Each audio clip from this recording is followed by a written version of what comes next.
देखिए, मुझे याद है मैं उस वक्त एमपी था। मैंने अखबार में पढ़ा था कि जब हेमंत करकरे साहब ने इस केस को उजागर किया तो गुजरात से नरेंद्र मोदी साहब, मुंबई से बाला साहब ठाकरे साहब और दिल्ली से अडवाणी साहब चीख पड़े थे कि ऐसे कैसे आपने गिरफ्तार किया। आंखों में आंसू लिए हेमंत करकरे साहब को दिल्ली बुलाया था मनमोहन सिंह जी ने और कहा था सारा एविडेंस दिखाओ। उन्होंने कहा था कि मैं एक सच्चाई ला रहा हूं तो मुझे इस तरह से परेशान किया जा रहा है, मुझे गालियां दी जा रही, मुझे मारने की धमकी दी जा रही है। और उसके बाद उनका ध्यान भी हो गया।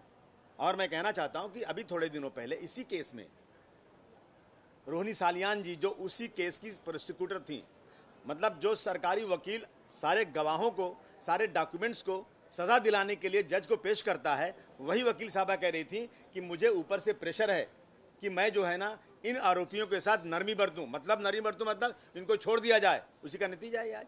और आज जो योगी जी का नाम लिया जा रहा है, बहुत उत्तर प्रदेश में इलेक्शन है, हमदर्दी बटोरे, झूठ बोल के चलेगा ये। आप किसी समाजवादी पार्टी की मीटिंग में जाकर चिल्लाते हो पाकिस्तान जिंदाबाद और पकड़े जाते हो तो बीजेपी के लोग रहते हैं। आप दो लड़कों को बिठा करके कहते हो कि ये मुस्लिम लड़का हिंदू बना रहा है, इस लड़के को मुस्लिम लड़का हिंदू को मुस्लिम बना रहा है, और उसका जब इंक्वायरी होती है तो दोनों हिंदू रहते हैं, कोई मुसलमान नहीं रहता है।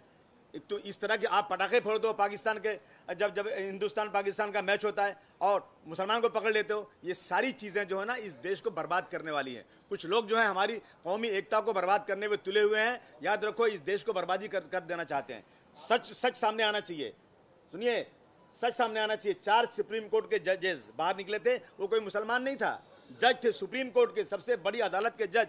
उन्होंने कहा था कि इस देश में जिसकी सत्ता है ना, वो लोग इस देश में ईमानदारी से काम नहीं कर रहे हैं और इस देश के संविधान को खतरा पैदा हो गया है, इस देश की जमहूरियत को खतरा पैदा हो गया है। ये आप देखना, अभी आप इस केस में जितने सब छूट जाएंगे, क्योंकि प्रोसिक्यूटर को नरमी बरतना है, नरमी बरतने के लिए कहा गया ऊपर से है। तो अब वो कहेंगे भाई योगी जी का नाम और जो है भगवा लोगों का नाम लेकर हमको लेने के लिए प्रेशराइज किया गया था। ये सरासर 100% झूठ है। अगर सच जानना है ना, इन सबका ब्रेन मैपिंग करो, ऐसी मशीन पे बिठाओ जो सच को सच साबित कर देती है, दूध का दूध पानी का पानी हो जाएगा। सर, आप कह रहे हैं कि ये जो बयान आया है यूपी चुनाव को देखकर योगी को जानबूझ के शराब का आरोप? नहीं, जो योगी जी का नाम लिया जा रहा है, योगी जी का नाम लिया जा रहा है, इसलिए लिया जा रहा है कि यूपी चुनाव में लोगों को हमदर्दी हो जाए। देखिए, 15% मुसलमान है इस देश के अंदर।